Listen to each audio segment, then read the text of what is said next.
Hello everyone, welcome to Greeneco podcast. My name is Sarah Pawlikowska, I'm the co-founder at Greeneco, and today my guest is Oliver Dauert, who is the biodiversity builder and the founder at Wildya and Wild Business Mates. How are you doing today, Oliver? Good, but hectic what's currently going on in this world and trying to make the world a tiny bit better every day. It's tricky. We have a lot of stuff to do, huh? For sure. But before we dive into the stuff to make the world a better place, I want to ask you about your dog. I saw a very cute picture of the two of you. Her name is Maddy, and sometimes I find myself and just envy her when she's laying on the couch and just like having the time of her life. And I'm like, oh, how can we turn this all around?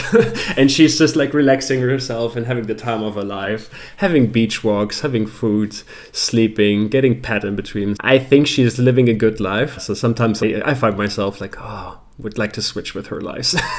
I'm assuming she's your main companion in discovering biodiversity. Yes, she is. I think especially animals that can teach us so much about patience, finding joy in the simple things of life. Sometimes like we play with a stick on the beach and she can just do that 1,000 times and she has the same joy on her face as she did it for the first time. So I think there's a lot that we can learn from our furry companions. So yeah, definitely one of my best teachers in life. Yeah. First of all, I want to ask you about your background a little bit. How did you get involved in biodiversity and sustainability? Yes, so I've been in love with nature and fascinated by it since I'm a child. Already when I was younger, I knew, or I started to learn more animal names than any other words. So I knew how to say like sea elephant or wildebeest or giraffe or whatever far before I could use the other basic words. And so, yeah, since a young age, I'm really much in love with it. I think one of the trigger points was probably The Lion King. It came out in 94, I think, and was my first movie I watched in the cinema, and I was just like blown away by it. And since then, this kind of fascination just grew and grew. I think I learned more and more. In my teenage times, I learned a bit that not everybody's sharing the same passion. And since then, I was like realizing, okay, we need to do like much more to turn this all around. And I found myself in the reflection that I got when I was in Australia and took a year off. I realized that I think a lot of the damage that we're currently creating is coming from the economy and from the businesses that are behind. And so I thought the best way of how I can help nature is actually to start studying business so that I can understand how the wheel is currently spinning, how we can change it, and how we can go from damaging to basically regeneration. And so I didn't take the classical route like an ecologist or just like studying biology and things like that. But I thought, let's try to go via the business route. When I then had like my first work experience in the different companies, I just found myself as, we're not doing enough for biodiversity. And I was like, okay, I should probably head up and do my own venture, because at least in that regard, I can have like full control and I can do as much for biodiversity as I possibly can. Which is now a really nice feeling. Now I work 24/7 on biodiversity and try to bring the business world and biodiversity closer together. Oh, definitely The Lion King hits hard. I want to ask you about your projects then. So can you tell me about Wildya and the Wild Business Mates? Yeah, exactly. So I work on two projects, but two very unequally. So Wildya is really like my baby, my major project, where I really put like my heart and my soul into this. And basically there, what we're trying to do is we try to help people with eco-anxiety to transform that into action. Health is something that is really close to my heart. And I thought, okay, if we have to find, let's say, business stream, or if we have to find a stream of like how we can get more finance towards nature, and it has to be a business, then I thought at least the business should really serve people. And so I thought like mental health is a really best way to how to do that. So what we do is we help people with their mental health, especially like eco-anxiety focused. And then what we do is we take 15% from the revenue that we make to actually protect and restore nature, because we believe like nature is our biggest inspiration. Nature keeps us all alive, so it should also get like a chunk of the money that usually goes to, let's say, Google, Apple, and all the other kind of marketer and other businesses. Instead of going just to them, we should also spend that on nature. So that's, let's say, Wildya. And Wildya is like a moonshot project that needs a lot of time and a lot of resources, and that doesn't go as quick as some other businesses. Everything is like right now bootstrapped, and in order to finance actually Wildya, what I do is I do business consulting for biodiversity companies and NGOs on the side. So that is Wild Business Mates. So basically Wild Business Mates is paying right now for the expenses of Wildya, just because Wildya, it takes a bit more to build it. And Wild Business Mates was just like coming from that idea, is that a lot of people in the biodiversity space, they are spot on when it comes to the problem. They're spot on when it comes to creating different solutions. What they sometimes really struggle with is the business part of things. So how can we promote our idea? How can we just talk about idea in such a way that people actually understand it, that understand like how crucial it is and the solution that we provide and so on. And then obviously also to get like finance for realizing or scaling these kind of solutions. And for these kind of projects, you need business skills as any other. So I thought, like, I'm sitting on the business skills, why not provide that to the companies and NGOs in need? I would love to talk about eco-anxiety a little bit more later on as well. Mm-hmm. But just as a side question, so what would you say is the best platform to connect with businesses who are also interested in sustainability and biodiversity? Yeah, so when you really want to connect with businesses, I think one of the first ways always to look out for is like online communities where are already the people and businesses involved that do care. I think before going for all the hardcore companies that are like still a long way from us, I think at first surround yourself with companies that actually do care. So some of the communities that I use is, for example, the Green Tech Alliance. And there's a couple of others out there. Like quite often it's like Slack groups or WhatsApp groups. Voyagers is another good one. And this just gives you a lot of energy because you feel like, okay, I'm not the only one that is actually caring about that. So there are these kind of communities out there. As soon as you type in or as soon as you get in touch with me, I'm happy to share you guys all the communities that I found in the last years. And then by now, when we really talk about biodiversity and nature, one cool thing that they actually launched is the TNFD. That's the Task Force of Financial Disclosures, nature-related financial disclosures. Yeah, I suck at abbreviations, but basically what they have is like an entire website of like how businesses can understand the impact that they have on nature and how they can have a bit more positive impact in the future. And on that website, they also have, for example, pilot customers, and that already indicated that they want to test this kind of framework that they came up with. So if you're looking for bigger companies to actually collaborate on biodiversity, then I can definitely recommend you to check out the TNFD website, because that's like where already 300 big companies are actually indicating that they want to do something for nature. So yeah. We talk about biodiversity a lot. There are different explanations, but for you, what would you say that biodiversity is? Yeah, so if let's say I will start with a non-professional one. The one that means to me is life on Earth. You know, if you really have to explain it to a child, then you would just say it's life on Earth. So everything that basically that is alive and that joins this beautiful planet with us. If you then have to go in the really correct way and you're talking with people and they really want to know more, then it's basically consists of three things. So first we have the biodiversity, the diversity between the different species. So that's like you have an elephant and you have a mouse and you have a rabbit, and so you have different species. The second part of biodiversity, and that's a lot what people don't know, is actually genetic diversity. So how genetically diverse are let's say the elephants or bison? Why is that important? If a group of animals is not genetically diverse, then they can easily be gone in the future because of diseases and because all of them, they are really genetically almost the same. So meaning if there's something like what COVID happened to us, but if the disease happens to them, then basically they can go extinct within a number of like years just because they're all the same. A really prominent example of that where genetic diversity is a really big problem is, for example, the Tasmanian devil. They have a disease right now and it's really hard for them to actually get them recovered. So that's the second part. And the third part is ecosystem diversity. So especially in our media and in our public discussions, we talk about forest, which is amazing. They are really important, but they're not the only one. So you also have the savanna, and you have the ocean, and you have deserts, and you have all the different ecosystems that are also crucial and that have plenty of amazing animals and plants and fungi and bacteria and so on. That's the third component. So often we only talk about the different species as in biodiversity, but actually the two other factors are also really crucial. So one of the more specific things that I wanted to ask you about is the role of Indigenous people in rewilding and keeping the biodiversity. Yeah. Before I dive into this, also really important to note biodiversity, for example. First of all, I think the term is very confusing. I think it really puts a bit of a barrier between people because it sounds quite scientific. At least that's what I thought at the beginning.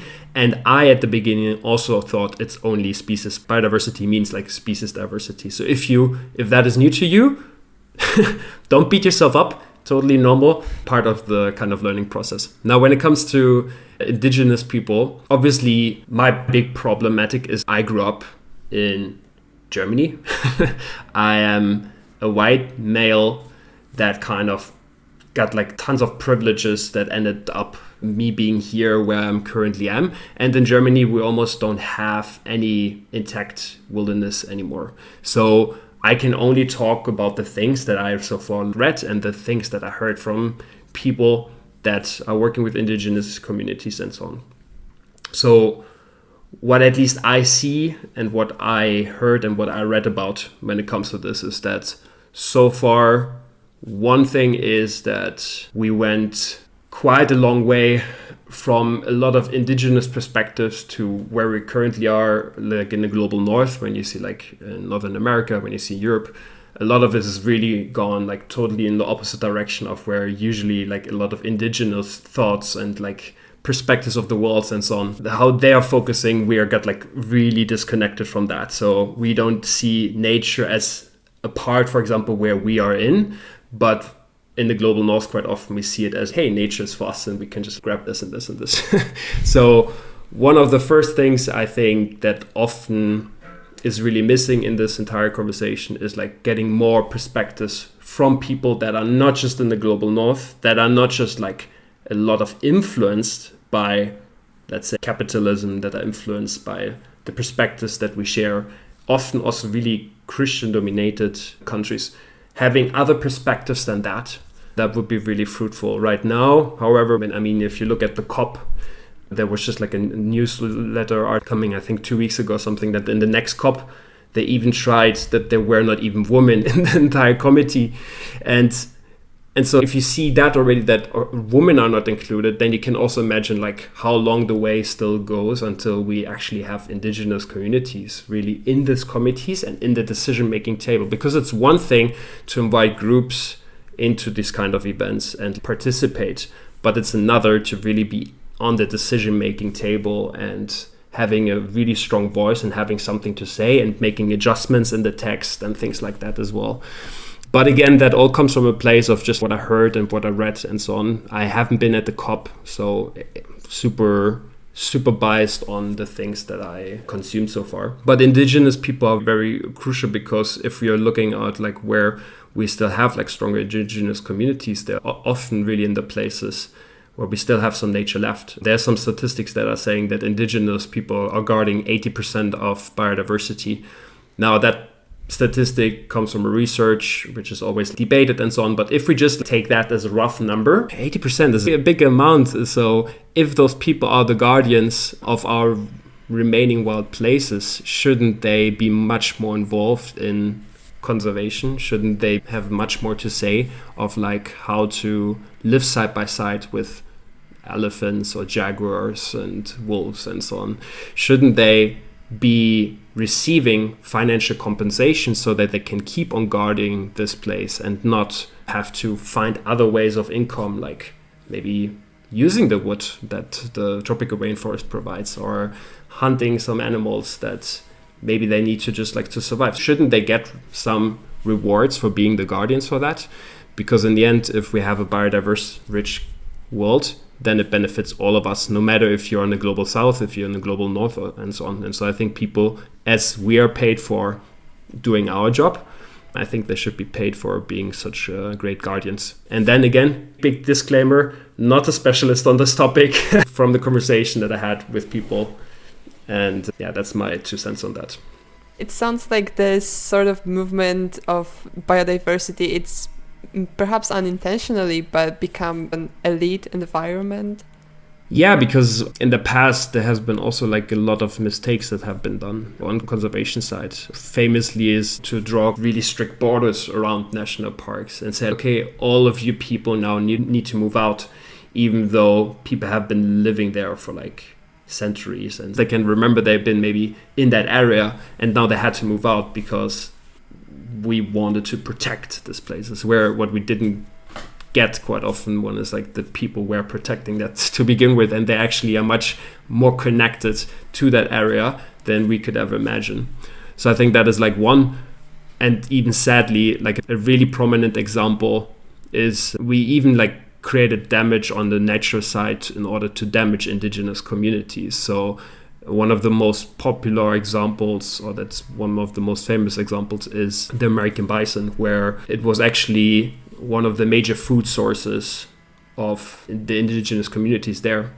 And the indigenous community that created trouble, so to say, for the American government, and what they started to do is they actually hired hunters to kill down all the bison, so that basically the food source, the really important source of the indigenous community, didn't exist anymore, to actually hurt the indigenous community, leading to a lot of suffering and pain on the indigenous community, and at the same time obviously to the almost extinction of the American bison. So that is something that just shows like how much better we need to do in the next decades to make up for all the past mistakes, because now we can't change what we did. And when I say we, I know it's not me, but often it comes down to global north perspectives, but we need to make up for a lot of the stuff that we did. And we built our wealth, especially in Europe, we built our wealth on a lot of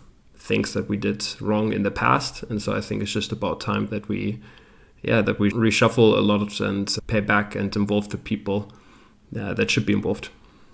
Well said. Just to shift gears a little bit now, I want to go back to the eco-anxiety. So what is eco-anxiety? So eco-anxiety, put simple, is if you are right now very much concerned of where we are heading. If the climate is starting to freak you out, rightfully, if you're really concerned about like where our nature destruction is currently leading us, if you're really concerned about your own future, if you're really concerned about the future of the next generations, that is eco-anxiety. And so people have like different severities of that. So some people, they might be more concerned about the climate because they have been affected by a wildfire. For some others, they are maybe nostalgic because they lost like the forest where they were used to play in. For other people, they see, last week, for example, there was this really famous polar bear picture going around the internet. Some people feel then like as soon as they see that, it just hits them and they get like a certain grief, or they feel emotional that they maybe on their watch we're losing these kind of species. And so what can easily happen is that you start to freeze because you have the feeling there is nothing that you can do, or you start to avoid the problem. So you just say, okay, I'm just going to delete, let's say, all media outlets, or I delete all social media apps. But unfortunately, it's not that easy. Just because you look the other way or you exclude those, unfortunately, a lot of the things won't go away. You can't just like fuel all your actions just by passion, I believe. I think a lot of actions can also be fueled by anger, anxiety, by grief, and so on. And so we feel those things, and because we feel those things, that just show us how human we are and how concerned we are. So how can we maybe help people to catalyze those feelings and make them as much of fuel as it is the passion? Because it's awesome if you love nature as much as I do, as much as Sarah does, but that's not the only motivator that can get you going and that can fuel the daily actions that you can maybe take in order to improve the world a bit. So yeah, that's my 2 cents on that. Yeah. So For anyone who's interested, there's a very nice quiz on the Wildya if you want to know whether you have eco-anxiety and what kind of level you might be experiencing. I can disclose that I did take that quiz and I have a moderate eco-anxiety, so I think it's a good result given how interested I am in the topic. But do you see any certain patterns based on that quiz? Yeah, it's very interesting. One of the big discussions and a lot of research is that it only affects it mostly affects young people. That's where a lot of research has been done, which is also making sense because in the end, the younger generations have, statistically speaking, a higher chance to live longer on this planet than, let's say, the older generations. However, what we at least see so far from the first result is that it's not. It's actually quite diverse. It's a really mixed crowd. It's not just the 18 or 19-year-old. It's actually also like the 40-year-old, the 50-year-old. It's not just people that is often also debated. Is it something like a rich people thing? Is it like, okay, they live their rich life and then they feel bad about this? Eco-anxiety is maybe for the wealthy. So far, we can also not see that. It's actually really diverse. So we have like people from all around the world that are doing this quiz because they see that their country is affected. And by now, let's be honest, there's almost like no country left where you didn't feel some effects of the climate crisis or we didn't see like any nature destruction. So I think it also makes quite a lot of sense. But there was the beauty of this quiz to see actually that, it is really diverse. So I would say these two things, like eco-anxiety is not just something that is happening for the young people. And second, eco-anxiety probably like a global phenomena that will be even more confronted with in the future than what it currently is. I know that most of your work at Wildya is to help people cope with eco-anxiety, but what would you say is one thing that perhaps we can do to reduce that feeling just at home? Personally, I would say one of the first steps, and everybody can always do this, is to learn a bit more about this. Maybe you never heard about eco-anxiety. Maybe it's the first time that you hear about this. Or maybe you heard about the term, but you actually never Googled it because out of sight, out of mind. One of the first things that I always recommend people to do is just learn a bit more. And I don't mean you have to download like 15 research papers and so on. No, but read like one blog article or open our app or, as you said, do the quiz so that you can just understand a bit like, okay, where are these kind of emotions like coming from and how do I actually feel about this? Am I affected? I think that's like number one is always look a bit inwards and learn a bit more about this. Number two, one of the things that I was trying to build first when we were sure that we're going to focus on eco-anxiety is actually try to find other like-minded people that have that face eco-anxiety as much as I do, or at least similarly, or that are maybe also in different stages. But just like finding like-minded people, because I didn't have them. I didn't even know that eco-anxiety was a thing. I didn't know until 27. And I was always like, what's wrong with me? Why is nobody else in my environment like this? Why is nobody caring? And I just didn't, it sounds really stupid, but it just never occurred to me that maybe other people feel like this too. And that is actually quite a normal feeling to be like concerned about this, and that no matter like what you feel, there are some other people in this world. And so that's why we created then Eco Allies, which is a community where people can help one another, because in the end, everybody of us works like a bit differently. We have different history, we have different experiences, we have different exposure. So that's why I say number two is try to find like your like-minded people, because that will make everything like so much easier. Because as soon as you don't feel like you're the only person in this world that cares for the natural world, then it all becomes like at least a bit easier. It's not make it easy, but it makes it a bit easier. And then the third part is like take action, because taking action is, at least from all the research that I have read, and that also obviously I try to implement those kind of tips that I try to preach. I test them by myself at first, like I'm always the guinea pig. And one of the things that really helped me to battle my eco-anxiety and catalyze it was actually to take action. And that can be something really tiny. It can be really something like, if you currently eat meat the entire time, it can be like cutting meat out once a week. You can start with that, and then you can move from there. It can be something like, hey, I just take a look of if there are nature NGOs in my surrounding. Yeah, but do some small step, some really tiny step. Don't try to, no, I'm going to become the next Greta Thunberg in the next 3 weeks. No. If you can, of course, go for it. But let's say 99% of us, we can't do that in 3 weeks. Go out and take some action, because as soon as you take some action, first, it will become addictive. So you will take more action, you will take bigger action and so on. And second of all, it will also help you immensely with your mental health, because maybe you stop eating the grilled steak at night is not going to change deforestation in the Amazon from one to the other day. But if you do it and if you do your bit, it will help you immensely stay sane. Yeah. I actually wanted to ask you about that journey of becoming vegetarian and then vegan. How was that for you? Yeah, I think it's tricky like anybody. I come from Germany. Germany is quite a carnivore country.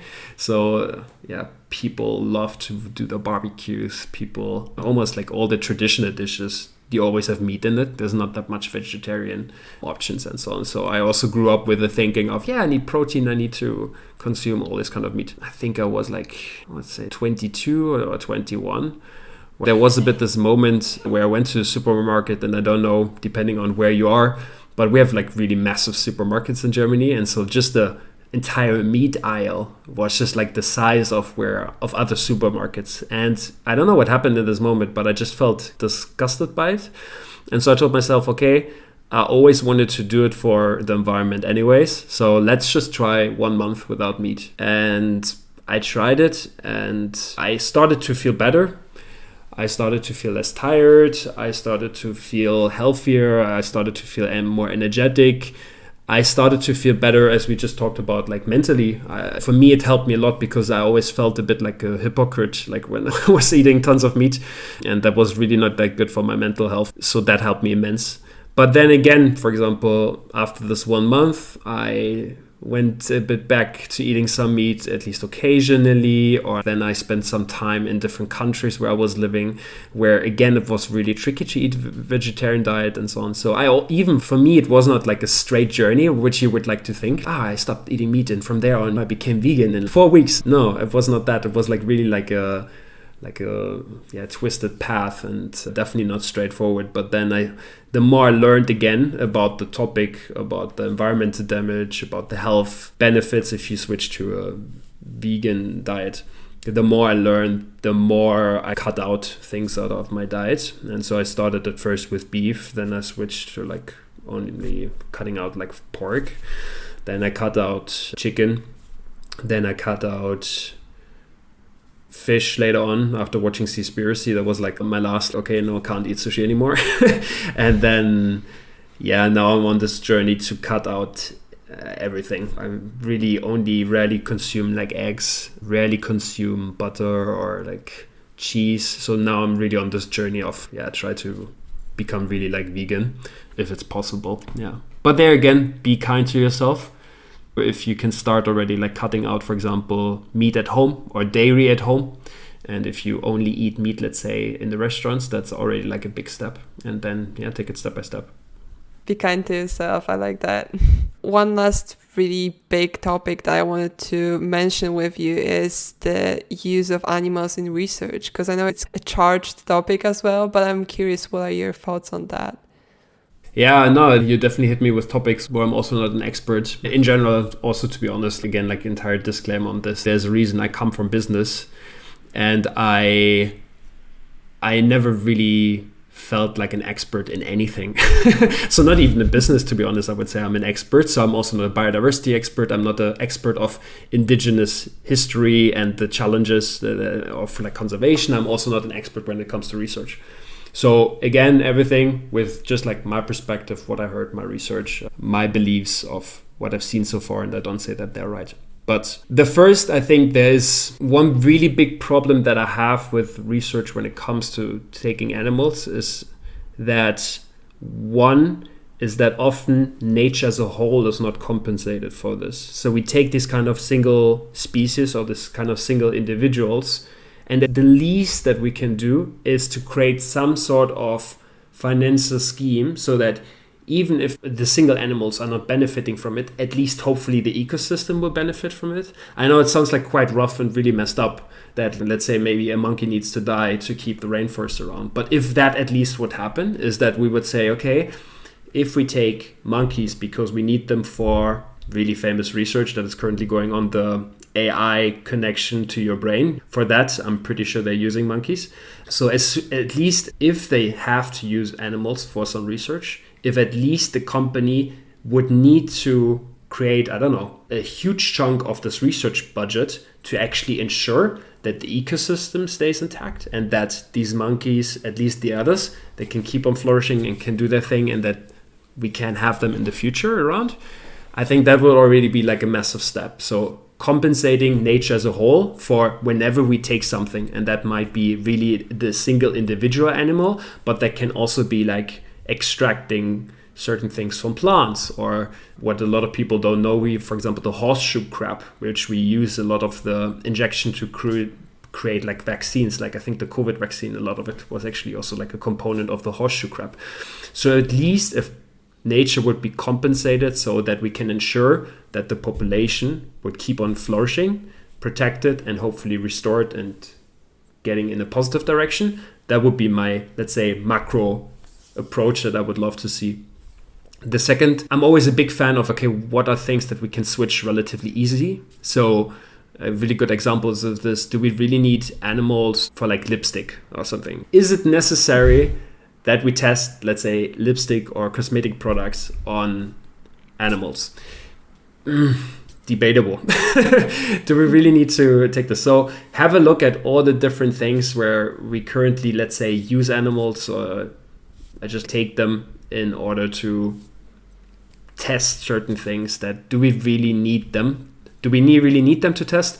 And even bigger question, do we really need the product that we use them to test? Do we really need all this kind of makeups and so on to begin with? What are we fueling here? So maybe a bigger topic that goes beyond this podcast, but so yeah, reflecting on, do we really need the product, and do we really need an animal in order to test our hypothesis of XYZ? If we do those two things, I think there will already be like a big help. And then the third one, so if we can't avoid those two things, at least the bare minimum that we can do is at least create like an environment where the animal is not like in pain, or where the animal is unnecessarily suffering, and at least ensure that. Come on, guys, if we're all right, we don't want to give them up to testing. We don't even want to protect their home so that they, at least their families, can flourish. Come on, the least thing that we can do is like to create like an environment where they're actually treated like another life form. Like, just because it's not us doesn't mean that we can do whatever we want with them, especially because we don't know so much about nature. So if you take anything away from my entire rumbling, is that what I did here in this podcast is like, we know so little about nature and so little about biodiversity, even though we're already studying it since decades. We know so little. So there's a lot of things that we just don't know. So when we say, okay, yeah, but it's just a rat, or it's just like a mice, or it's just like a crow, we don't know a lot of things about we still don't know a lot of things about them. We don't know how much they feel and so on. So let's just try to reflect a bit, like, okay, if you would be here in this testing facility, how would you like to be treated? And ideally go beyond that. That's a very nice takeaway from this podcast. Yeah. Thank you so much for taking the time to talk to me. It was a real blast. No, thank you so much for giving me the opportunities. We went to various different topics again, and that's like really important. I think in our modern society, we quickly shame, or we block having actually discussions, and we just put people into certain boxes, and rather than talking with one another, we just talk about one another, or we cancel people. If people, for example, if things didn't resonate with you now in this conversation, or if you actually want to challenge something, then good, let's talk about it. Because a lot of these kind of discussions that we just like tiptoed into, where there's so much to explore, these are really tough discussions. But we can't pretend they're not there. They're like an elephant in the room. And we need to be able to talk about those things. And we need to be okay that people can make mistakes, and that they learn from that, and that we need to do better, and we need to listen. And we need to also listen to the past stories that hurt other people. And then we need to sit down and we need to suck it up, because it's just like what we did in the history. And from there we can do better. But it just doesn't make sense to just like talk about each other, put people in the boxes, and like just talking with one another about this. Because let's be honest, biodiversity, climate, all the big challenges that we face, even let's say if Germany would do a great job, even if the US would do a great job, if a single country would do a great job or a single community, we won't manage to turn the tide. What we really need to do is really collaboration. And one thing to really collaborate is having an honest communication, even though maybe we won't always agree on it, or maybe we have different perspective, but it's really important that we listen and that we learn and that we challenge one another and that we build up the courage to do the things that needs to be done in order to get us to this wilder planet that we need to for the survival of our species and the survival of all the other species. Hopefully that was not too crazy, but yeah. Let's talk. Oliver Dauert, ladies and gentlemen. Thank you so much for talking to me today. No, thank you, Sarah, for taking the time.